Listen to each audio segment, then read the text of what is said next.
يكونوا شي افكار اللي ممكن ما يعجبوكش في الاول، ولكن ما تحكمش على هادشي اللي غادي نقول حتى للتالي ديال الفيديو. كيقولوا لك اللي بغى العسل يصبر القرص النحل. في هذه الحياه حتى واحد ما كيلقاها سهله وكلشي واجد ومقال، حتى واحد ما كيوصل داكشي اللي باغي في رمش عين او لا بين ليله وضحاها، وانما خاصك تعاني مزيان وتفشل بزاف ديال المرات. طيح وتنوض باش النهار توصل غادي تحس بالحلاوه ديال داك النجاح. في هذا الفيديو غادي نشرحوا الجزء الاول من كتاب فن اللامبالاه للكاتب مارك مانسون. وما نكذبش عليكم فاش ديك 30 صفحه الاولى من هذا الكتاب تخلطوا عليه السلوكه، ولكن انا في هذا الفيديو غادي نعطيك اللب والتحليل ديال هذا الجزء، والحاجه الوحيده اللي ممكن نقول عليه هي اكثر من رائع. اذا سيدات سادتي بلا ما نطول عليكم ديروا معكم ديك ابوني ويلا تستمتعوا معايا على بركه الله. كان يا ما كان في قديم الزمان واحد الشخص سميتو تشارلز بوكوفسكي، شاعر ومؤلف وكان تعتبر حتى فيلسوف. المهم كان واحد السيد اللي ناجح في حياته بالنسبه ليا ماشي بالنسبه ليه، وغادي تعرفوا علاش. كيقول لك مارك مانسون بان تشارلز في البدايه ديالو كان تجسيد لمعنى الفشل، كان عاطيها للسكرة والشراب والبنات،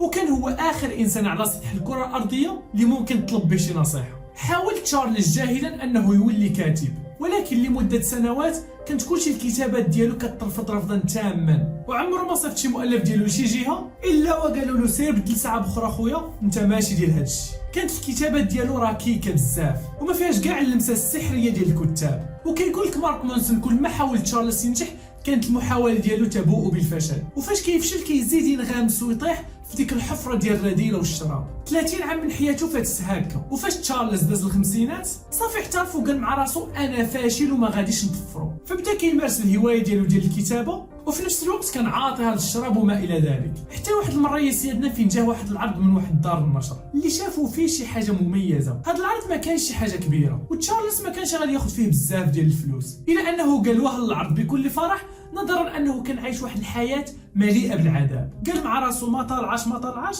اللهم ندير داكشي اللي كيعجبني ما حدني عايش. وكيقول لك غير كتب الروايه الاولى ديالو دارت بوم وكانت واعره بزاف والناس عجبتهم، بالرغم من انها كانت شي حاجه اللي بسيطه بالنسبه لتشارلز. موراها كتب روايات اخرى اللي تباعوا بهم ملايين النسخ. لحد الان كلشي مزيان، استوار خفيفه ظريفه واللي ممكن نستخلصوا بها عده دروس. ولكن الغريب في الامر يا اخي العزيز هو مارك مانسون كيقول لك فاش تشارلز بوكوفسكي مات كتب على القبر ديالو لا تحاول دونت تراي. فمارك مانسون المؤلف ديال هذا الكتاب فن اللامبالاه كيقول لك بان المغزى ديال تشارلز من ديك العباره ديال لا تحاول هي ما تحاولش تولي شي انسان اللي ناجح، ما تحاولش توصل داكشي اللي انت باغي. وتخيل معايا شنو كيقول لك اخر، كيقول لك خاصك تقبل بانك غادي تكون فاشل وتعايش معاها. صافي سالينا غادي تكون فاشل في حياتك علاش غادي تحاول. فاش شفت هادشي حسيت بواحد الاستفزاز وما عجبتنيش هاد الهضره، لانني عمرو ما شفت شي كاتب في شي كتاب كيشجع الفشل. قلت مع راسي يمكن هاد الكاتب تخلطوا عليه السلوكه ولا انا راني غلط في الكتاب، ولكن قلت معليش انا ولد الناس وغادي نصبر عليك السي الكاتب، غير هو وريني حنت يديك. بديت نكمل في الصفاحي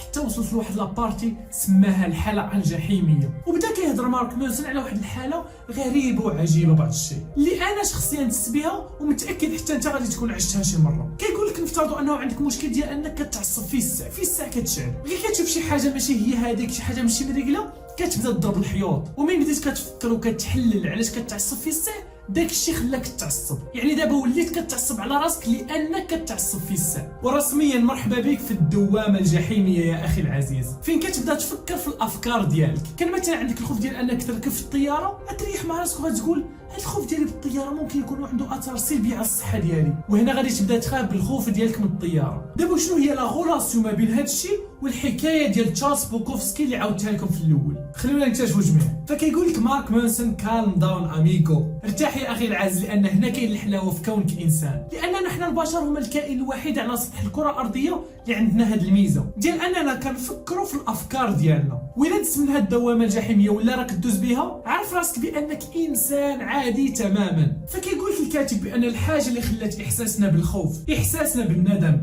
نشوفوه كشي حاجه سلبيه هي السوشيال ميديا يا اخي العزيز، مواقع التواصل الاجتماعي. كتدخل غير فيسبوك كتشوف هاد السيد شرا فيراري، واحد خونا عنده 20 عام ولا ملياردير، وكل واحد كيبين لك داك الجانب الايجابي من حياته، ومورها كتبدا تشوف انت في حياتك وتلوم راسك وتدخل في دوامه ديال الاكتئاب والحزن. كيقول لك مارك مانسون هذه شحال جدودنا الا شي نهار ما حسوش براسهم مزيان وما كانوش حتى لتما كيقولوا صافا صاحبي هذه هي الحياه وكيكملوا نهارهم. اما دابا تحس براسك ماشي مزيان غير واحد ربع ساعه اجيك في راسك التصوير ديال 350 واحد ناجحين في حياتهم وفرحانين، فكنبداو نلوموا راسنا وندخلوا في دوك الدوامات الجحيميه. وهنا فين كتجي لا بيريود الصعيبه، كنحسوا بالسوء لاننا نشعر بالسوء، كنحسوا بالذنب لاننا نشعر بالذنب، وكنتعصبوا لاننا كنتعصبوا، وكنخافوا لاننا نشعر بالخوف. اذا شنو هو الحل السي مارك مانسون؟ من الصباح انت كتفلسف فينا وفيك الهضره بزاف، جينا من الاخر. شنو هو الحل؟ الحل هو انك تصالح مع نفسك وان تستخدم فن اللامبالاه. شي مره في الصباح وحسيت براسك ماشي تما، ما تبداش تسول راسك علاش مره نحس مزيان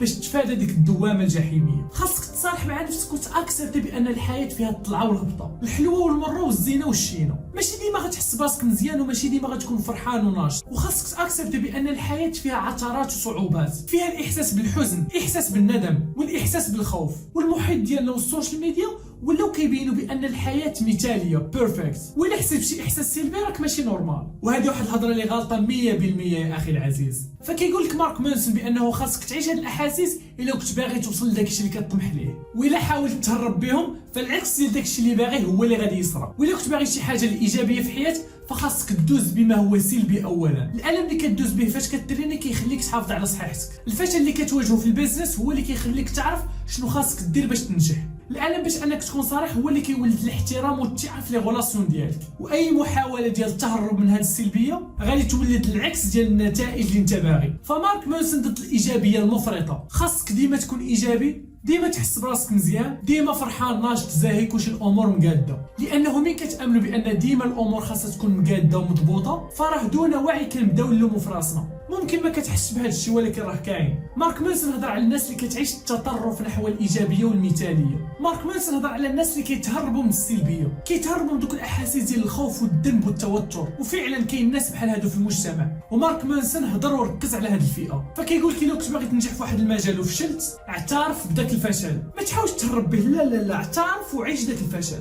سمعوا معايا هذه العباره الرائعه اللي قال في الكتاب: كل ما له قيمه في الحياه يجري كسبه من خلال التغلب على السلبيه المرافقه له. اي حاجه عندها فالور واي حاجه كتطمح لها ممكن توصل لها من تغلب على السلبيه اللي كاينه معاها. واي محاوله للهروب وتجنب الجانب السلبي ما غادي يكون عنده الا اثر عكسي. تجنب المعاناه ما هي الا شكل من اشكال المعاناه. دابا غير قولوا لي الله يرضي عليكم واش ما متعكمش هذا الكاتب؟ انا بعدا كندير له شابو على الفلسفه ديالو في هذا الكتاب. المهم كيقول لك مارك مانسون شنو هي الحاجه وشنو هو المشكل اللي راه خارج علينا في الحياه. كيقول لك هو ولينا كنديوها في بزاف ديال الصوالح اللي ما كيستاهلوش المبالاه ديالنا، ما وليناش كنعرفوا نركزوا ونعطيو الاولويه للافكار ديالنا على واحد النحو فعال، او بعباره اخرى الريح اللي جات ولات كدينا. والحل ديال هذا الشيء يا اخي العزيز هو فن اللامبالاه. كيقول لك مارك مانسون بانه خاصك تهتم بالاشياء اللي فعلا كتستحق منك الاهتمام، ما تهتمش بدوك الاشياء الصغار اللي ما عندها حتى معنى واللي ممكن تسبب لك بواحد الاثر سلبي وواحد الشعور ماشي زين